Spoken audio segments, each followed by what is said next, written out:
The human life means if somebody is being killed, so he should be immediately warned, taking warning, oh, my turn is coming, let me go away. There is one story in this connection.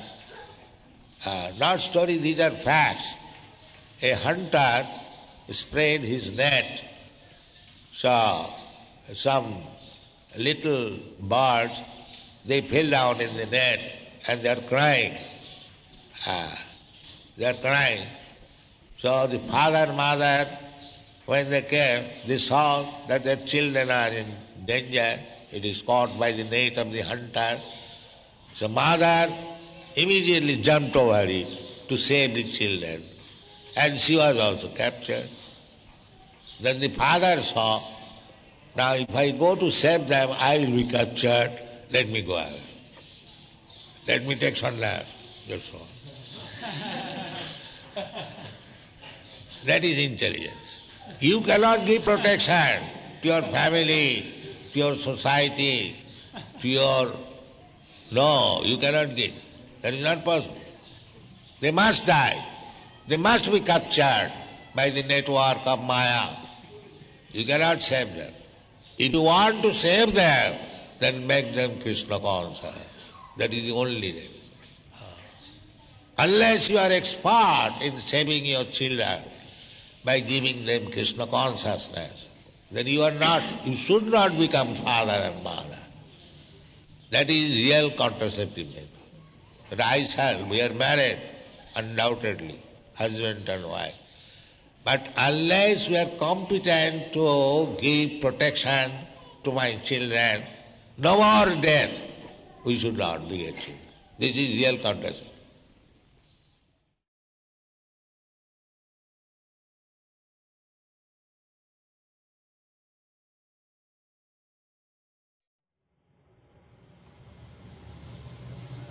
There is a nice verse of Bilvamangala Thakura. He lived for 700 years in Vrindavan, and he became a great devotee of Krishna. In the beginning, he was an impersonalist. His life is very nice. It is better to cite his life. He was a South Indian Brahmin, a very rich man, and very much sensual. He kept one prostitute. So he was so much, devoted to the prostitute that he was performing his father's death ceremony, and he was asking the priest, please haste, make haste, I have to go. My prostitute. So he was a very rich man, a priestly anyway, he finished that business. Then there was ceremony, he took very nice food stuff in a bag and he was going to that prostitute's house. But when he came out of his home, it was raining torrently. So he never cared for that raining. He went to the river side. There was no boat, and the river was waving. The waves were very furious. And he thought, how can I go the other side? He was daily going to the other side of the river. Then, anyway, he crossed over by swimming. Then the prostitute thought, it is today raining, and he may not come. So he blocked the door and went to sleep. And when he came to the house, he saw the door is blocked and it was raining still. So how can I go? So he crossed over the wall by catching one snake. Just see how much intensely he was attached. And went to the prostitute and he was astonished. Well, Bilvamangala, his name was Bilvamangala. How do they have to come here like this? He described, yes. I did this, I did this, I did this, I did this, I did this. So the prostitute was astonished. Her name was Chintamani. The prostitute said, my dear Bilvamangala, if you have got so intense love for me, had it been for God, for Krishna, how would have been your life sublime? That struck him. Yes. He at once left and went away. Yes, you are right. Then he was Vrindavan, he saw another beautiful woman. Because he has practiced to that habit, so he was going behind. Although he determined, now I am going to Vrindavan. On the way, he was again attracted by another woman. So he followed that woman. That woman belonged to a respectable family. So he came and the woman said to her husband, sir, this man is following me. Please ask what is the idea. The husband asked, my dear sir, you appear to be a very nice gentleman and you belong to a very aristocratic family. From your appearance, I understand. What do you want? You are following my wife. He said, yes, I am following your wife because I want to embrace her.